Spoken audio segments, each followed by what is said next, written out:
sisimu.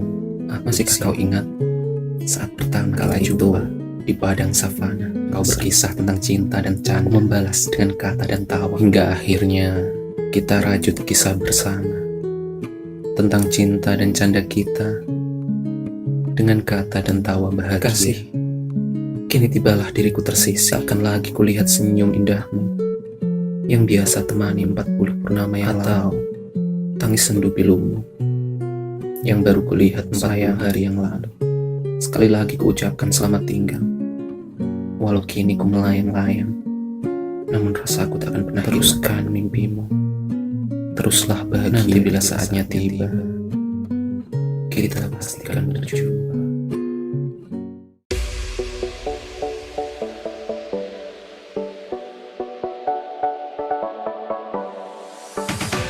Kita akan bahas tentang cara membuat puisi. Jadi gimana sih caranya bikin puisi yang bisa benar-benar menyampaikan isi hati ya, buat bikin orang baper-baper gitu? Atau gimana sih caranya bikin puisi yang bisa diikutkan kompetisi biar menang kayak gitu? Atau bahkan kalian ada yang pengen atau udah hobi nulis puisi terus pengen dijadikan antologi puisi atau pengen dibukukan kayak gitu? Gimana sih sebenarnya caranya, tips-tipsnya biar puisi kalian itu benar-benar bisa menyampaikan ide-ide kalian, bisa menyampaikan isi hati kalian terhadap para pembacanya? Langsung saja ke slide yang pertama. Tentukan tema. Jadi kalau kita mau buat karangan kayak gitu, apapun itu, khususnya puisi nih ya, karena kita bahas tentang puisi, tentukan temanya dulu. Jadi kita itu mau bikin sesuatu yang kayak gimana sih? Apa itu berkaitan dengan tema percintaan, apa tentang perjuangan, apa tentang religius, tentang agama, atau tentang persahabatan. Jadi kita harus menentukan temanya dulu. Kita harus pastikan, misal kita mau bikin tema percintaan, berarti nanti kalian kan akan tergambar, oh berarti nanti percintaan aku mau cerita tentang kisah cintaku yang dengan mantan yang kemarin atau kronologi diputusin sama cowok tuh kayak gimana, atau puisi menggambarkan orang yang sedang jatuh cinta itu seperti apa kayak gitu. Atau misalkan tema tentang keagamaan, gimana sih caranya mengungkapkan rasa syukur kita kepada Tuhan kita. Atau misalkan mau buat puisi tentang kepahlawanan karena kita punya rasa cinta terhadap negara, terhadap para pahlawan kayak gitu. Temanya itu harus jelas dulu. Terus gimana sih biar dapat referensi tentang tema-tema yang bagus kayak gitu, atau tema-tema yang sedang happening kayak gitu. Misal kalian itu tujuannya biar banyak yang membaca karya-karya kalian, itu bisa kalian membaca banyak-banyak puisi yang emang udah apa ya, ibaratnya kayak novel itu bestseller. Misalkan kalau kalian mau buat tema puisi tentang percintaan, kalian bisa tuh cari referensi puisinya Bapak Sapardi Djoko Damono. Beliau itu kan bisa membuat puisi yang bener-bener wah bikin baper coy. Atau mungkin kalian mau bikin puisi yang temanya kepahlawanan, bisa banget tuh kalian baca-baca referensinya, karya-karyanya Bapak Chairil Anwar. Itu kan bener-bener kepahlawanannya itu luar biasa, ya nggak? Terus yang kedua, tentukan judul. Nah, kalau kalian udah nemu nih temanya mau tentang percintaan, tentukan judulnya. Kira-kira judulnya apa ya? Dan kalau mau bikin judul itu jangan yang biasa-biasa. Jadi judul puisi itu baiknya itu ya, kalau menurut aku, karena yang namanya sastra itu kan subjektif ya. Jadi setiap orang itu memiliki penilaian masing-masing terhadap sastra. Setiap orang itu bisa berbeda. Kalau menurut aku sendiri, kalau mau bikin judul puisi itu harus yang singkat, tapi apa ya, bikin orang itu tertarik. Sebenarnya apa sih judulnya, kok kayak gini sih, tentang apa kayak gitu. Misal kayak judul-judulnya Bapak Sapardi itu Hujan Bulan Juni. Hujan Bulan Juni itu gimana sih? Jadi kita itu udah baru baca judulnya aja, kita tuh udah terfikirkan ini gimana ya, nanti apa ya kayak gitu. Banyak kalian yang pikirkan tentang pemaknaannya, ibarat judulnya aja itu udah perlu pemaknaan ya nggak teman-teman.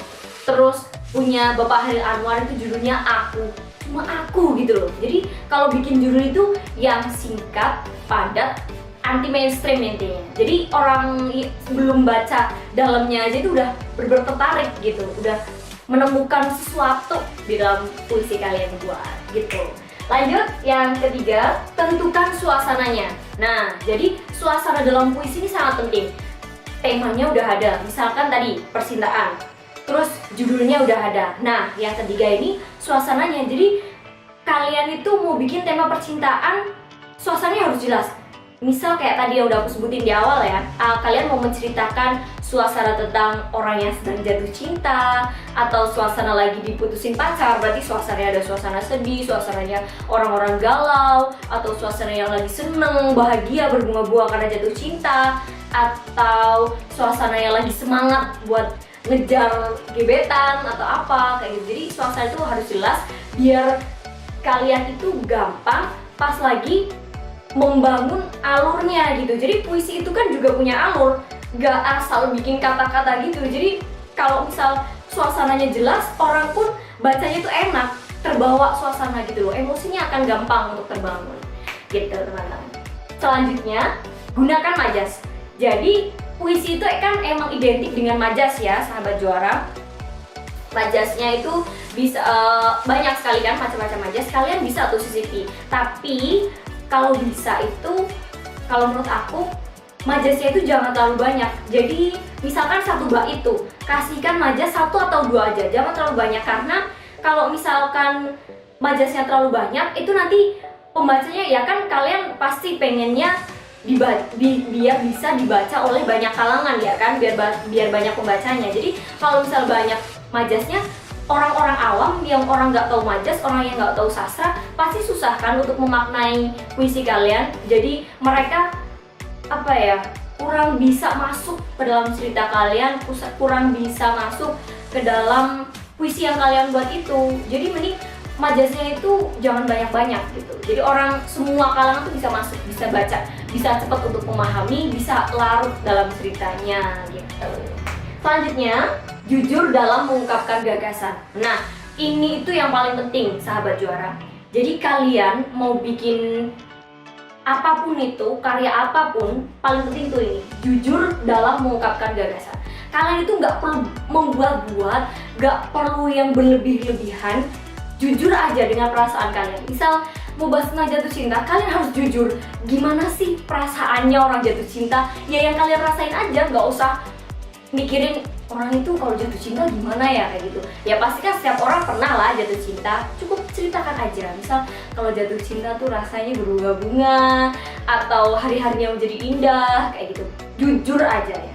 Kalau misalkan kalian jujur, itu biasanya pembaca pun akan bisa gampang merasakan tulisan kalian itu.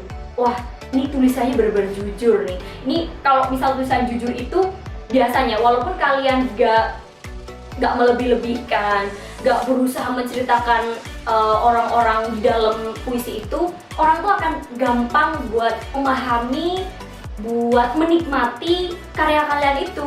Wah, ini sesuai banget nih sama aku nih, ini cocok banget nih sama perasaanku sekarang nih kayak gitu. Kalau kalian jujur biasanya kayak gitu, pembacanya juga akan ngerasa pesannya itu akan gampang buat diterima kayak gitu sahabat juara.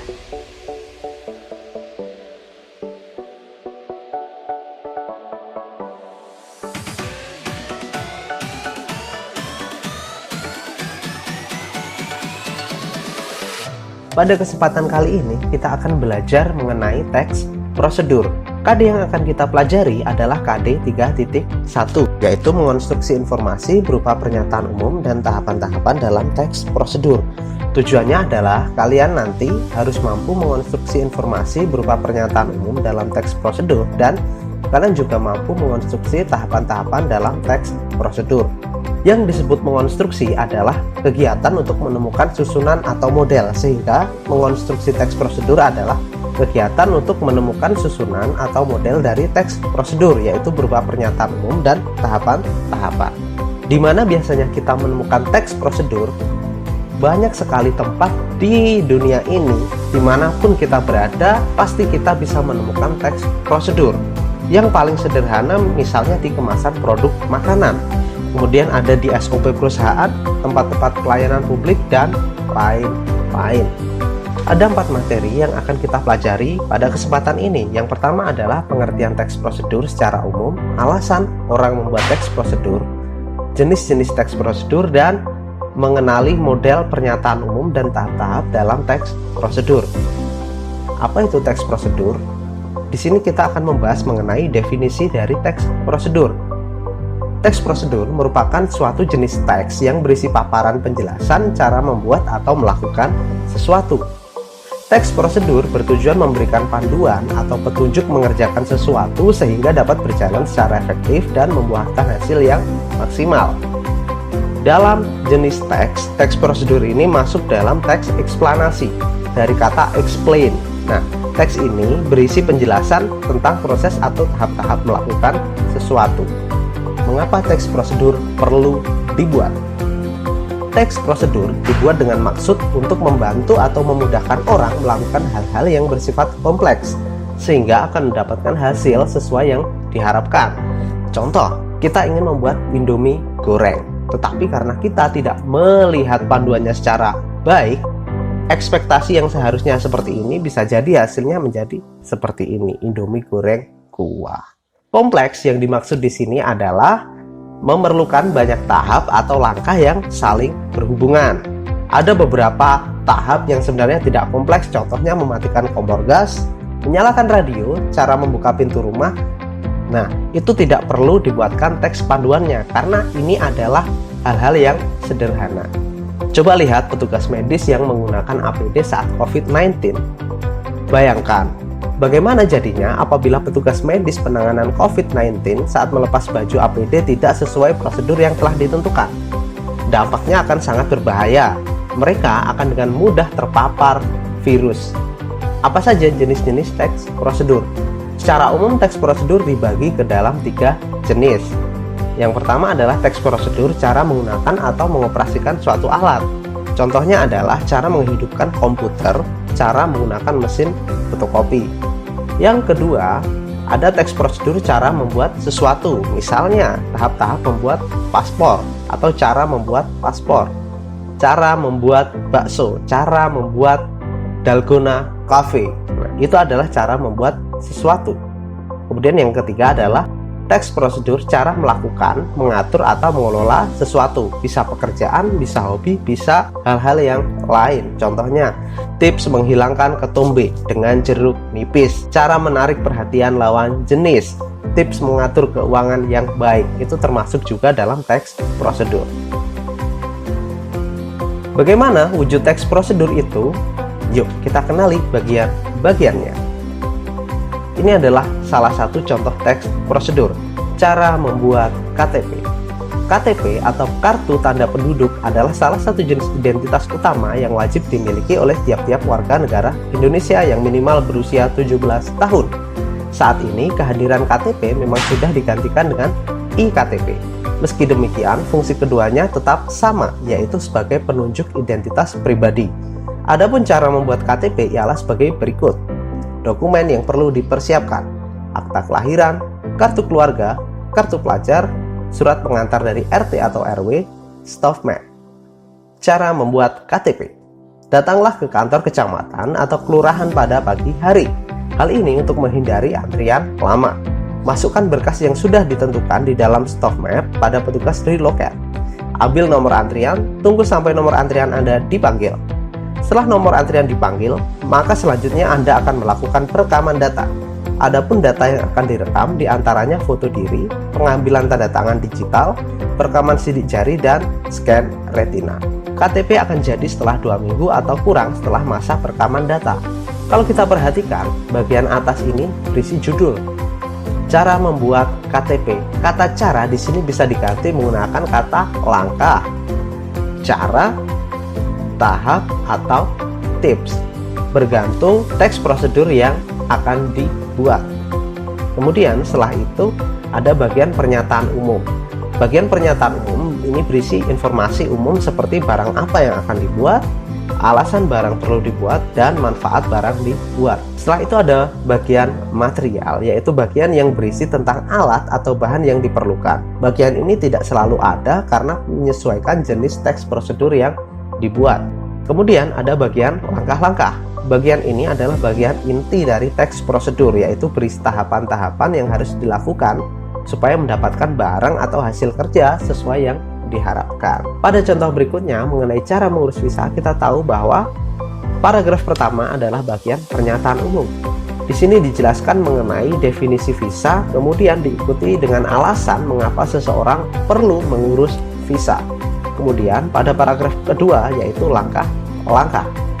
Di sini dijelaskan mengenai tahapan-tahapan yang perlu dilakukan ketika seseorang mengurus visa. Ada tahap pertama, tahap kedua, tahap ketiga, tahap keempat, tahap kelima, dan tahap terakhir.